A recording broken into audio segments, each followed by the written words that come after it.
Shalom, saudara-saudariku yang dikasihi oleh Tuhan. Kembali lagi bersama Gereja Mesias Advent hari ke-7 Jemaat Yosodipuro, yang dimana pada hari Rabu ini saya kembali diizinkan untuk membawakan pelajaran sekolah sahabat kita di hari Rabu yang berjudul Menemukan Karunia-Karunia Allah. Apakah saudara dan saya sudah menemukan karunia yang telah diberikan oleh Allah?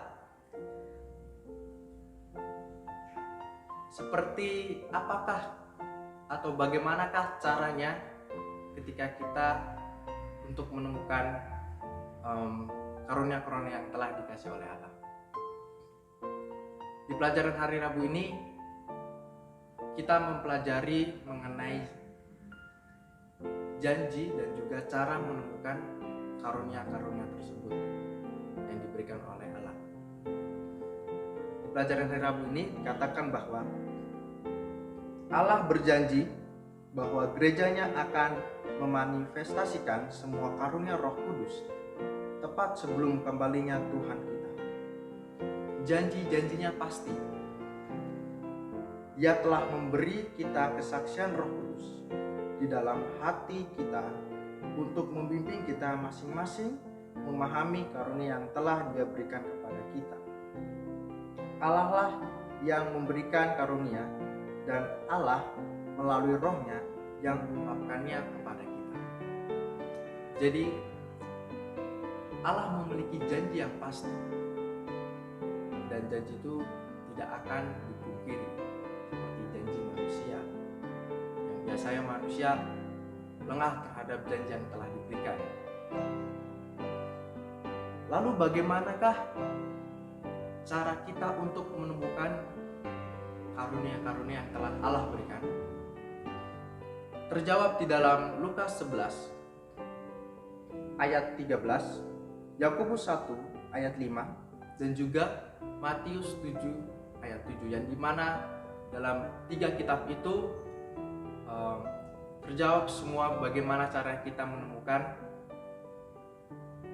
karunia-karunia yang Tuhan telah kasih. Saya akan membacakan salah satu dari kitab tersebut yang terdapat di dalam Yakobus 1 ayat 5. Tetapi apabila di antara kamu ada yang kekurangan hikmat, hendaklah ia memintakannya kepada Allah, yang memberikan kepada semua orang dengan murah hati dan dengan tidak bangkit,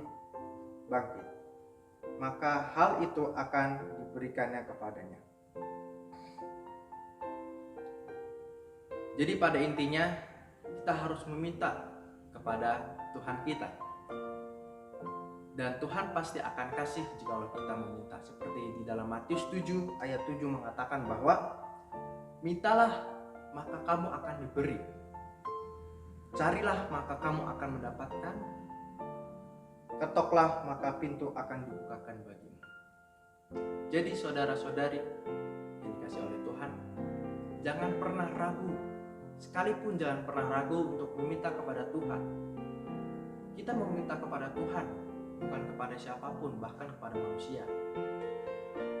Kita menerima karunia Roh ketika kita mengabdikan diri kita kepada Allah dan meminta Dia untuk mengungkapkan kepada kita karunia yang telah Dia berikan kepada kita. Karunia yang sudah Tuhan kasih harus kita prioritaskan, yaitu untuk melayani Tuhan. Dan di dalam buku Seri Membina Keluarga yang ditulis oleh Ellen G. White mengatakan bahwa hanyalah melalui iman dan doa murid-murid itu menyerahkan dirinya sepenuhnya bagi pekerjaannya, pencurahan Roh itu diterima. Yang dimana di sini mengatakan bahwa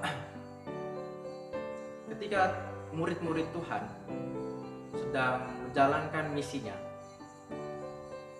di situ mereka juga meminta, bahkan berdoa, supaya diberikan jawaban-jawaban yang pasti oleh Tuhan. Karunia rohani adalah kualitas yang diberikan Allah agar kita dapat melayani Dia secara efektif. Ketika kita telah menemukan apa karunia-karunia yang telah kita punya, atau mungkin yang sudah kita miliki, bagaimanakah caranya kita untuk menggunakan karunia itu? Di dalam buku Sekolah Sahabat Kita pada hari ini mengatakan bahwa kita harus melakukan pelayanan-pelayanan, karena di situ kita menunjukkan atau membuktikan karunia-karunia apa yang sudah Tuhan kasih untuk kita. Pelayanan-pelayanan adalah area di mana kita dapat mengekspresikannya karunia-karunia yang Tuhan telah kasih, dan kegiatan-kegiatan adalah peristiwa khusus yang memungkinkan kita menggunakan karunia-karunia kita. Berbicara mengenai pelayanan, seperti apakah pelayanan yang sesungguhnya?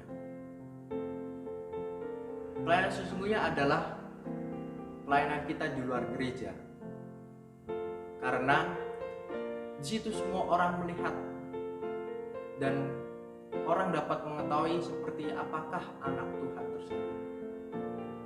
Memang betul pelayanan kita sebenarnya ada di dalam gereja, tapi lebih berpengaruh lagi ketika kita melakukan pelayanan di luar gereja, karena situ kita bisa mengekspresikan semua karunia-karunia yang Tuhan telah kasih, dan orang lain banyak yang melihat karunia-karunia itu, sehingga mereka dapat terberkati dan juga kita. Berdoalah agar Dia dapat menuntun Anda kepada pelayanan khusus untuk menggunakan karunia Anda melalui kegiatan jangkauan keluar. Saudara-saudariku yang dikasihi oleh Tuhan, di pelajaran hari Rabu ini banyak sekali pelajaran-pelajaran yang dapat kita ambil, khususnya mengenai karunia-karunia. Maka dari itu, saudara dan saya harus lebih banyak meminta kepada Tuhan, harus lebih banyak meminta petunjuk melalui doa, agar kita dapat diberikan karunia-karunia apa yang Tuhan sudah telah kasih. Sekian pelajaran Sekolah Sahabat Kita pada hari Rabu. Kiranya Tuhan memberkati kita semua.